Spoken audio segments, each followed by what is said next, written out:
não parar, não precipitar e não retroceder. Então dizer para esse cara, sabe quando nós vamos parar? Nunca. Nunca na sua porca vida. Né?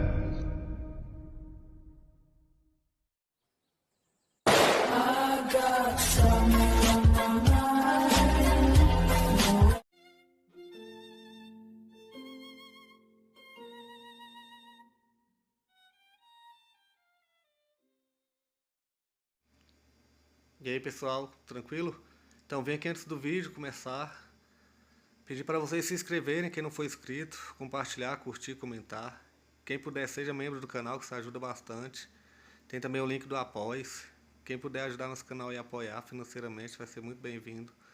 Mas o mais importante é transmitir o conteúdo e os conhecimentos do professor Olavo de Carvalho para mais e mais brasileiros. Então compartilhe e ajude aí nossa causa. Muito obrigado a todos os membros, apoiadores do canal. Fico muito feliz. Tenho certeza que a gente está no caminho certo. Então fiquem com o vídeo e até mais. Valeu! A leitura é essencialmente um trabalho de imaginação. É um trabalho de imaginação, portanto, no qual a parte ativa é o leitor e não o autor. O autor dá somente a pauta. O uso da palavra pauta é perfeitamente adequado, porque é exatamente o que acontece quando você toca uma música no piano. Quem vai tocar é você, a iniciativa é totalmente sua, mas não é uma iniciativa livre, você se deixa conduzir por uma pauta prévia. Então, este acordo entre a iniciativa própria e a docilidade à mão que o está conduzindo, esse é todo o segredo da coisa. Você vai fazer um intenso trabalho de imaginação, mas não deixando que a imaginação voe por conta própria e se substitua ao texto. Mas ao contrário, você continuando, né, seguindo as indicações dadas pelo autor e retornando ao texto após cada breve voo de imaginação com que você o completa. Isso significa que às vezes certas palavras você vai ter que fazer um certo giro de imaginação para preenchê-la de significado. Em geral, nas obras de ficção, esse trabalho não é tão difícil, porque as obras de ficção são feitas com referências a objetos do mundo físico em geral, ou a experiências psíquicas, sentimentos, emoções, reações imediatamente reconhecíveis. Mas quando você lê um livro de filosofia, a coisa já não é bem assim. Os livros de filosofia vão usar, então, conceitos abstratos. Abstratos quer dizer abstraído, quer dizer retirados, puxados de alguma coisa. E isso é que é o ponto-chave da coisa. Tudo que é abstrato foi abstraído de alguma coisa. Então, abstraído de onde? Quer dizer, a que experiências concretas aquilo se refere? Todo conceito abstrato que você consiga definir, você em geral acredita que está compreendendo o conceito, mas se você não é capaz de recompor imaginativamente a experiência da qual aquele conceito foi abstraído, você realmente não o entendeu.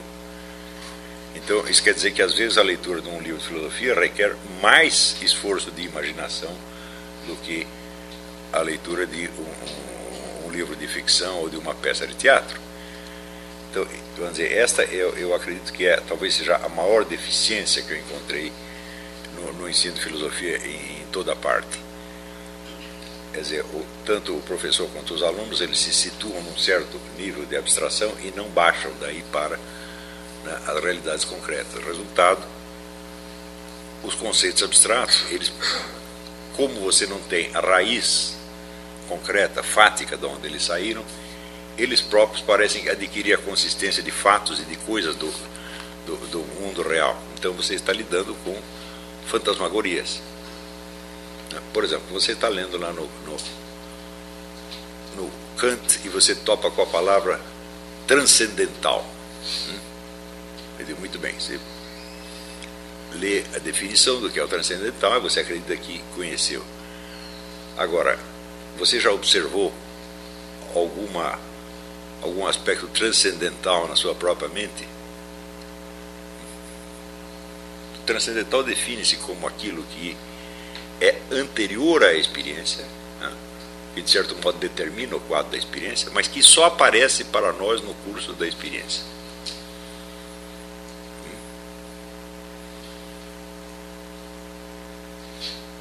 Alguém aqui já observou isso em si mesmo alguma vez? Então ninguém nem sabe o que é transcendental.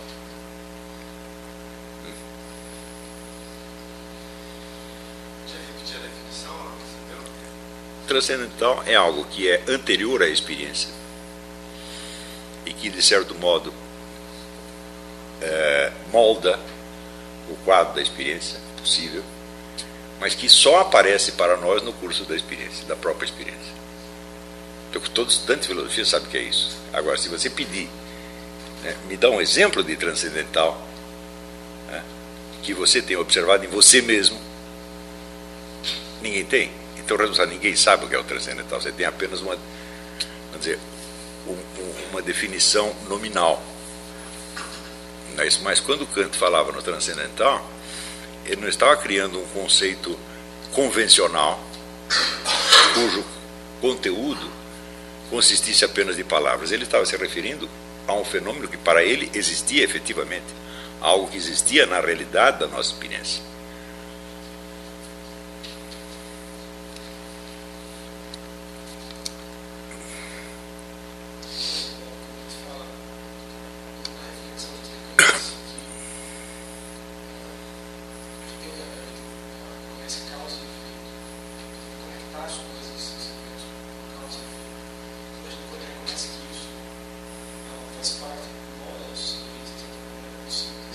Sim, você pode. Esse é um exemplo possível.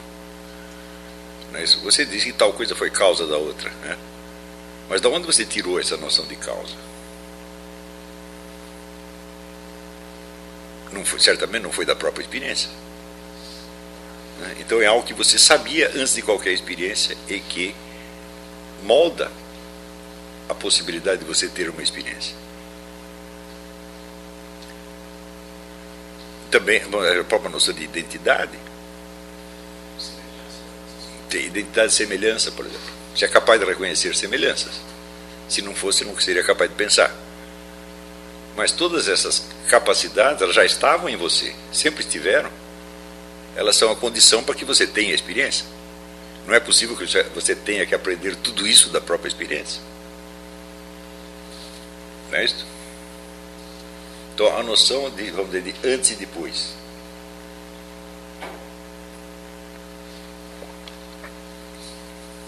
Não é possível que você tenha tirado isso aí, obtido isso aí por abstração da própria experiência. Porque para você ter uma experiência, você já precisa ter algum modo de perceber a anterioridade e posterioridade. Senão você não seria capaz de acompanhar uma sequência de acontecimentos. O bebê que no versinho ele vê a mãe dele pegar a mamadeira e trazer e botar a mamadeira na boca dele. Tem uma anterioridade, uma posterioridade. Ele é capaz de acompanhar essa sequência. Portanto, ele de algum modo ele tem essa capacidade de perceber o anterior, o posterior e de relacioná-los. Imagina se para ele chegar a essa noção ele precisasse obtê-la da própria experiência, ou seja, experiência repetida. Eu digo, mas como que vai ter experiência se ele não é capaz sequer de perceber que tem uma coisa antes e outra depois? Então, por experiência, ele jamais poderia aprender isso. Então, isso quer dizer que a capacidade de perceber o anterior, o posterior e suas relações é uma condição prévia da experiência, embora ela só apareça para você na própria experiência. Você não é capaz de perceber isto. Vamos dizer, como é que eu vou perceber a minha capacidade de perceber anterioridade e posterioridade? Eu não posso percebê-la em si mesmo. Eu só posso percebê-la quando ela se manifesta na própria experiência. Mas você entende que ela não saiu da experiência. E que ela é uma condição prévia, por assim dizer. Então, tem um monte de gente que leu a Crítica da Razão Pura e nunca fez essa pergunta para si mesmo. Toda a Crítica da Razão Pura é uma análise desses desses transcendentais.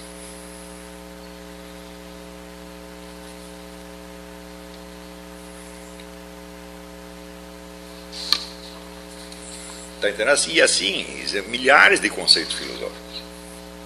Se você pegar todo um dicionário de filosofia, aliás, eu sugiro que você faça isso. um dia na sua vida. Você pega um dicionário de filosofia não muito grande, né, e lê ali a definição de cada palavra e tente imaginar aquilo concretamente, da onde aquilo saiu na experiência. Estão entendendo?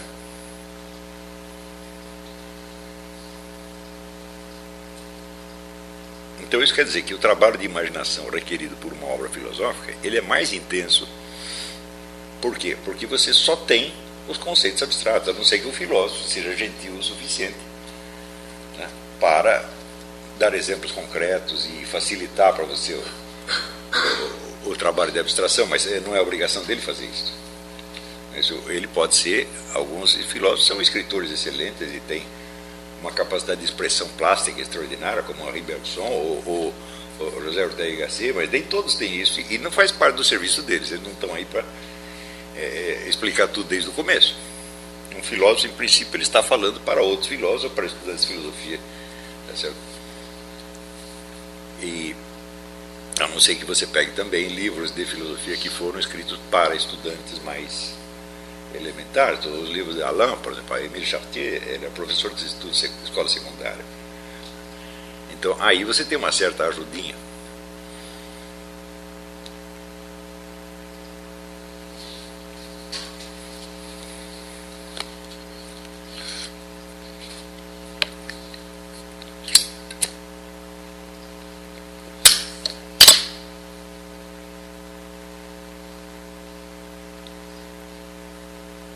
Então, vamos dizer, esse tipo de exercícios, né,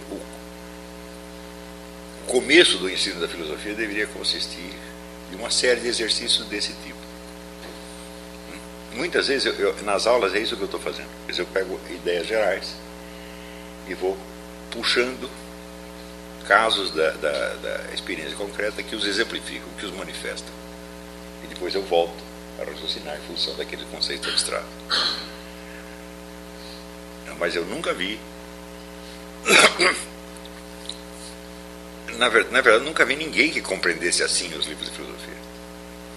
Ao contrário, você tem a impressão que o sujeito adquirir o vocabulário técnico da filosofia e saber manejá-lo de algum modo é a própria formação filosófica. Mas o serviço é o contrário, você não tem que manejar, você tem que desmontá-lo para saber a que ele se refere. Você tem que buscar a raiz dele na experiência. Isso quer dizer que ler um livro de filosofia pode ser um trabalho muito longo, se o livro for muito abstrato, né?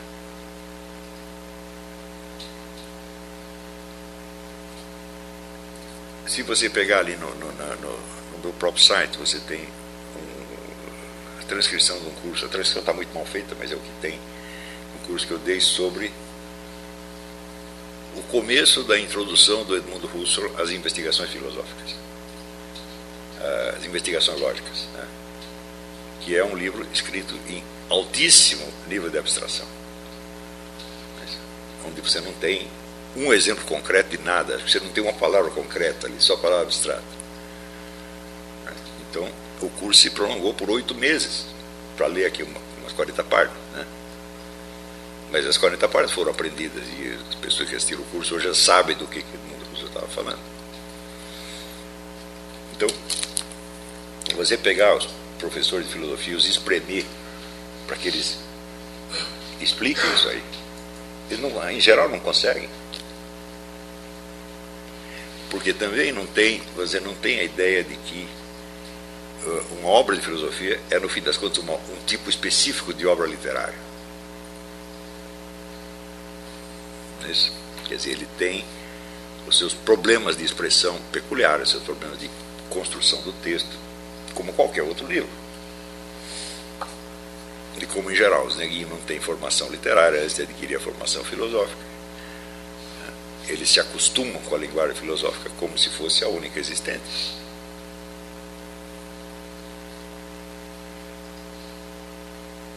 Principalmente se você começa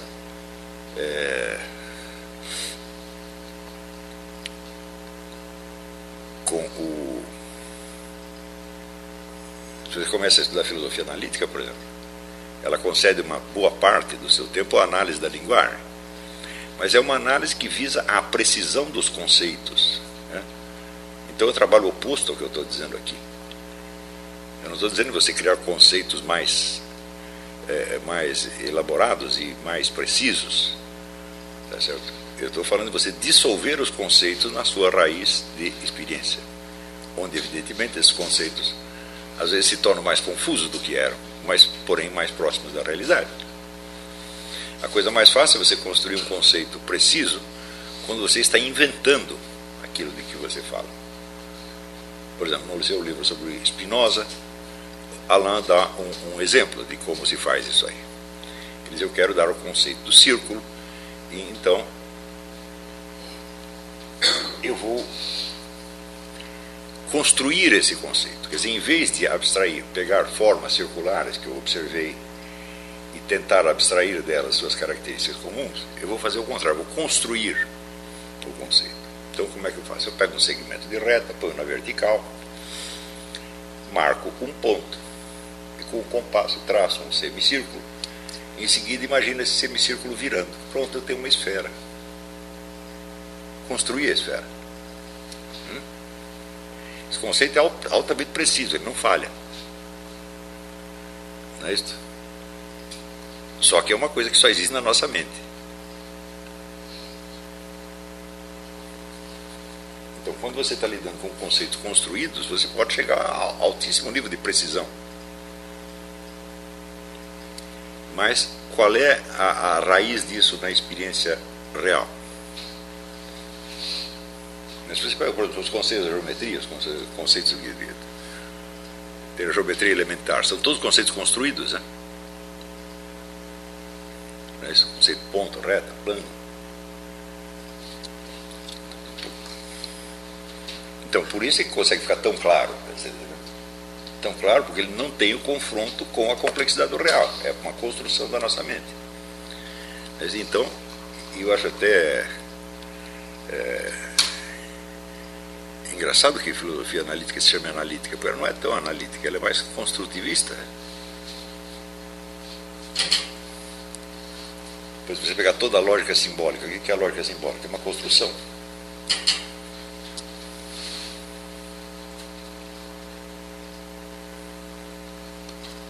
Quer dizer, quanto mais construtivista uma mente, mais claro é o pensamento dela. Tá certo? Porém, tem menos raiz na experiência real. Isso quer dizer que você começar a treinar estudantes, né, num pensamento construtivista, você vai dar para eles a ilusão de um domínio intelectual da coisa, que eles de fato vão dominar essas formas, esses esquemas, tal, mas não tem nada a ver com a realidade. Na hora que você der uma situação real para ninguém analisar, não sabe nem por onde começar. Então, é o que eu estava dizendo na aula outro dia, existe sempre na nossa mente essa tensão entre o impulso construtivo, que quer formar um esquema, quer adquirir uma forma que você domina intelectualmente, e o impulso de se abrir à experiência. Nós estamos sempre nessa tensão.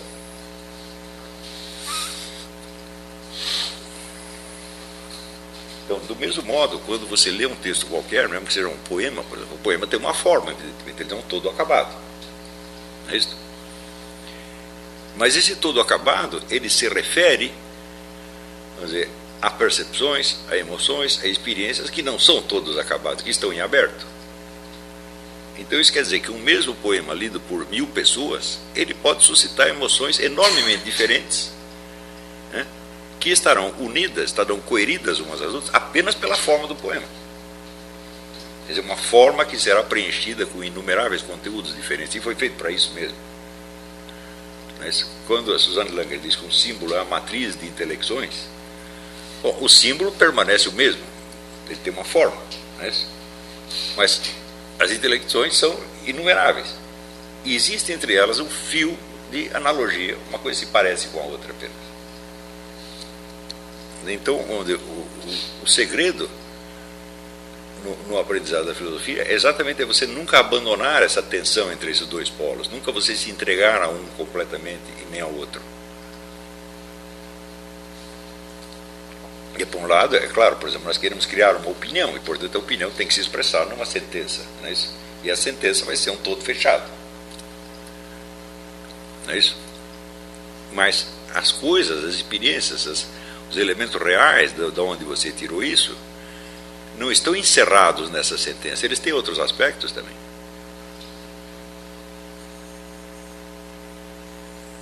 Dá para entender? Então isso quer dizer que o que quer que você conclua sobre o que quer que seja, admite sempre uma continuação. Continuação que deve ser feita através, vamos dizer, do jogo de oposições, da dialética.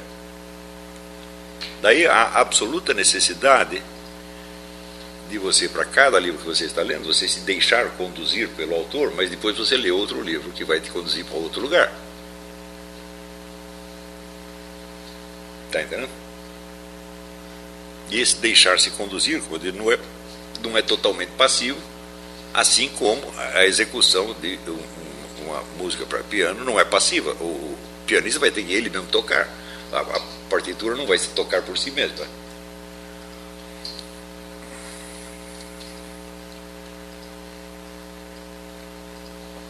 Não é isso? Então, bom, eu queria, no restante dessa aula, começar aqui um comentário desse texto que eu dei para vocês e que nós vamos colocar no site do seminário para quem está assistindo online. Nós vamos colocar hoje à noite. Mas eu vou ler, o texto está em espanhol, eu vou ler traduzindo, de modo que quem está assistindo online terá primeiro um acesso puramente auditivo, mas hoje à noite eles terão o texto na mão, como vocês que estão presentes estão tendo agora. O texto é retirado do livro De la Cultura e sus Artífices, do psiquiatra e escritor peruano Honório Delgado.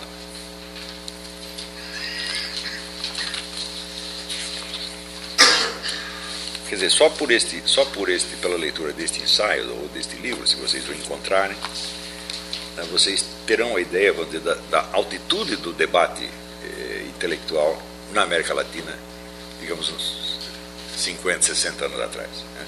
Que hoje você não encontra de maneira alguma. Então, o primeiro capítulo chama-se, é uma coletânea de ensaios, né? O primeiro chama-se Leitura e Cultura. Eu vou ler aqui, não exatamente porque esta abordagem da leitura que ele faz aqui seja exatamente a minha, mas porque isso nos dará oportunidade para outros desenvolvimentos, né? Então ele começa assim: a leitura é a ocupação característica do homem moderno. Talvez nenhuma outra o distingue melhor do representante de épocas anteriores. A incorporação da técnica nas diversas atividades humanas é um fato peculiar de maior magnitude e resulta óbvio que o progresso das aplicações da ciência molda o perfil da nossa vida. A técnica, no entanto, não é uma atividade determinada, senão para certas classes de pessoas. Em contrapartida, todo sujeito que encarna propriamente o espírito do nosso tempo pratica a leitura, sem a qual, no mais, não poderia conceber-se a tecnologia moderna. Assim, pela mesma razão que para designar a nossa espécie se prefere a qualificação de Homo sapiens à de Homo faber, quer dizer, o homem que sabe, o homem que faz, ao homem propriamente representativo da civilização atual seria mais próprio chamar Homo legens do que Homo technicus. Claro, só alguns são exemplares da espécie Homo technicus, aqueles que trabalham com isso, mas todos são de algum modo Homo legens. Então, este parágrafo aqui, ele já nos coloca uma coisa que eu mencionei anteriormente. Em outras épocas não se lia tanto quanto agora, lia-se muito menos. A maior parte do conhecimento chegava pelo ouvido e não pela leitura. No próprio tempo de Platão e Aristóteles, ou de Cícero, né, o lançamento de um livro consistia em ler algo, era como fazer um discurso. Né? E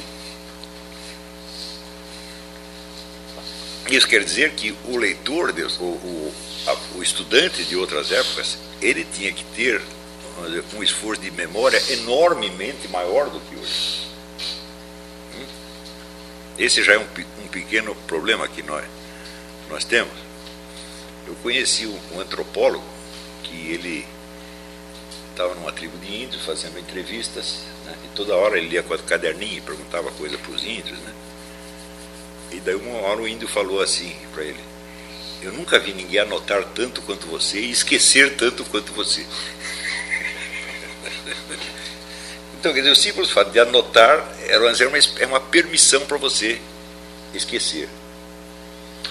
Você vê os oradores antigamente do tempo dos gregos e romanos, eles decoravam os seus discursos, eles escreviam e decoravam, às vezes discursos de 5, 6 horas. Então tiveram que desenvolver uma técnica mnemônica absolutamente fantástica. Sobre esta técnica, a Frances Yates escreveu um livro chamado Arte da Memória, que ela conta como se desenvolveu essa técnica desde a Antiguidade até a Renascença. E ainda no tempo da Renascença, embora já existisse a imprensa, ainda era uma coisa incipiente, os livros eram caríssimos, de difícil acesso, e a arte da memória ainda era importante. Qual é a profissão de Giordano Bruno? Giordano Bruno é um professor de arte da memória, ele ia de cidade em cidade ensinando aquilo. E a coisa era toda baseada num conceito retórico, que é o conceito do lugar comum. O que é um lugar comum? É uma fonte de argumentos, é uma fonte de ideias, onde uma ideia puxa outra, que puxa outra, que puxa outra, que puxa outra. Então eles geralmente imaginavam um modelo espacial que podia ser, por exemplo, a planta de uma praça, ou de um teatro, ou de um edifício qualquer, e colocavam idealmente ali os vários tipos de argumentos. Esses argumentos eram evidentemente lugares comuns, quer dizer, no sentido atual da palavra lugar comum, quer dizer, frases de domínio público, tá certo? Que estão subentendidas em argumentos que nós usamos. Por exemplo, onde tem fumaça tem fogo. É um tipo de argumento, onde você, de um indício, você conclui uma presença. É assim? Ou então, dize-me com que andas e eu direi quem és. Você quer queimar a reputação de um político, você diz ele é amigo do fulano, que é um gangster, do outro que é um traficante, etc, etc. Então, os argumentos, os tipos de argumentos, os tipos básicos de argumentos estão classificados e eram guardados na memória através desse artifício, numa espécie de mapa, né? uma projeção gráfica, um diagrama dos tipos de argumentos. E isso era ensinado de modo que esperava-se que um orador conseguisse memorizar um discurso de 5 ou 6 horas. Isso é quase impossível hoje. Então isso quer dizer que tudo aquilo que nos traz, vamos dizer, um chamado progresso do conhecimento, também traz junto um progresso da ignorância. Você aprende uma coisa à custa de esquecer outra, né? Esperando que as coisas que você esqueceu não sejam tão relevantes para a situação atual quanto as coisas que você consegue memorizar. Mas nós não temos essa garantia. Não é isso?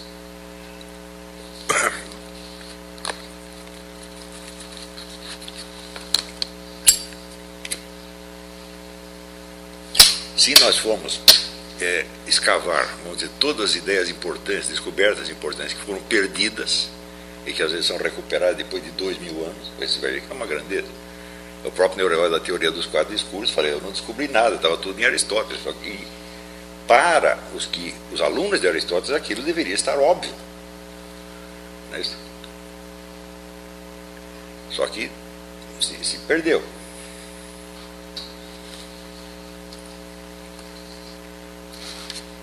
Então, quando eu li, por exemplo, as obras do filósofo tunisino Ibn Khaldun, ele escreveu uma imensa história do mundo, da qual ele escreveu uma introdução. A introdução são 3 volumes de 700 páginas. Nunca ninguém traduziu a obra inteira, só a introdução, o que chamamos prolegômenos. E eu fiquei absolutamente espantado de ver como esse sujeito, 700 anos atrás, ele conseguia articular todos os fatores que estão presentes no acontecer histórico. fatores espirituais, econômicos, sociais, linguísticos, etc. Eu falei, mas meu Deus, tudo que a ciência social moderna estava procurando, esse camarada já tinha. Só que eles só voltaram a pensar nisso no século XX. Então, se você pega, ao contrário, os cientistas sociais do século XIX, por exemplo, todos eles têm a sua atenção chamada por um determinado fator e articula tudo em torno daquilo. Isso, então, só aos poucos que foi que a acumulação dessas várias teorias sugeriu a necessidade de articular de novo. Isso, então, eu vejo uma articulação semelhante, a capacidade de articulação semelhante, por exemplo, no livro do Ernest Kantorowicz, da biografia de Frederico II, von Stauffen, né? Ele faz isso de novo, só que é um livro escrito nos anos 40 do século XX, muitos séculos depois de Ibn Khaldun. Então era uma técnica que um sujeito lá na Tunísia já tinha e que se perde e que outro consegue recuperar muito tempo depois. Então, por isso que a história do conhecimento tem que ser também a história da ignorância, daquilo que foi perdido. Então, vamos dizer, com o advento dos computadores, a coisa se torna, por um lado, você tem a capacidade de acumular dados, uma quantidade muito maior do que no tempo que tudo era anotado no papel, mas provavelmente você vai esquecer com mais facilidade. Eu observo isso em mim mesmo. Tem coisas que eu descobri pesquisando na internet e que eu deveria saber, mas daqui a pouco eu não sei mais. Eu tenho que voltar lá. Felizmente é fácil voltar. Quer dizer que todo instrumento que te ajuda a fazer alguma coisa tira de você uma habilidade anterior com a qual você se virava sem esse instrumento. Não é isso? Então, por exemplo, quando os americanos aqui foram ocupando o oeste, eles notavam que o índio era capaz de andar dias e dias e dias e dias sem parar. Por quê? Os índios não tinham cavalo, né? Foram os brancos que trouxeram os cavalos, né? Daí garanto para vocês que a capacidade de andar do índio foi diminuindo, diminuindo, diminuindo. Se você pegar hoje o índio, anda 2 quilômetros, ele está cansado. Então, isso quer dizer que a leitura tem lá os seus problemas. Não é isso?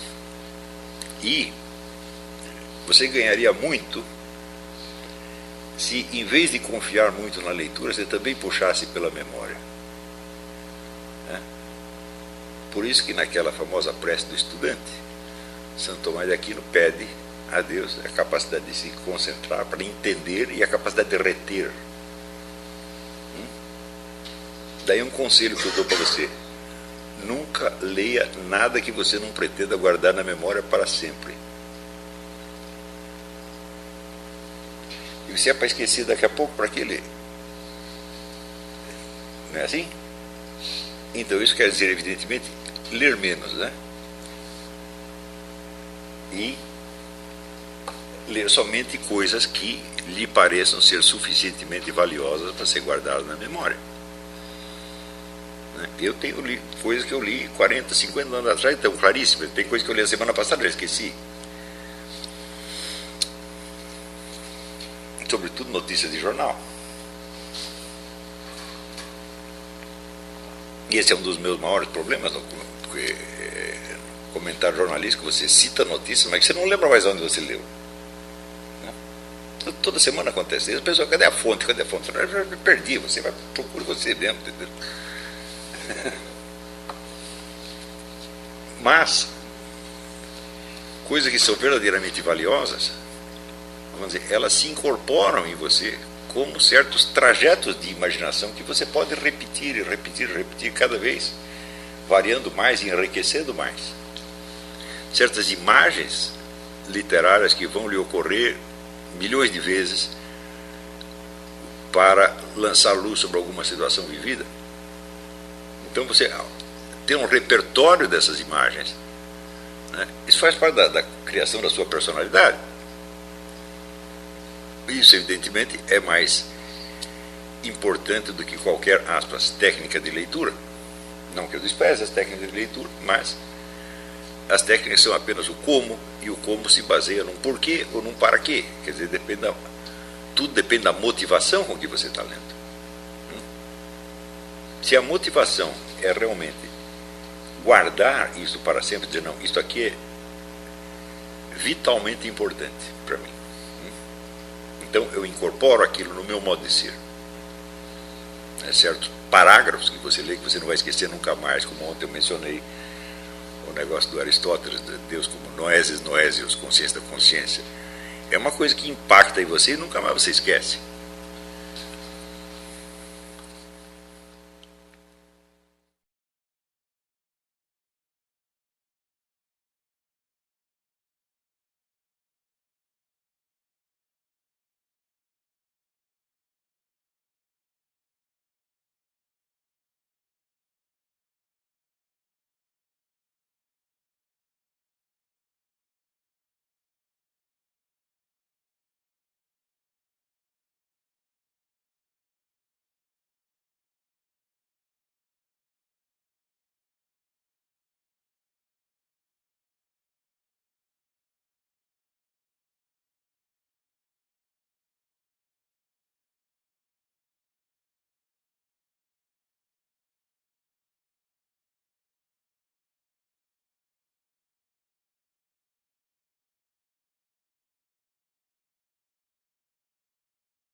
Chegamos a mais um final de uma aula, de um vídeo. Espero que tenham gostado. Quem não se inscreveu ainda, se inscreva, compartilhe, comente. Ajude o nosso canal, apoie, seja membro.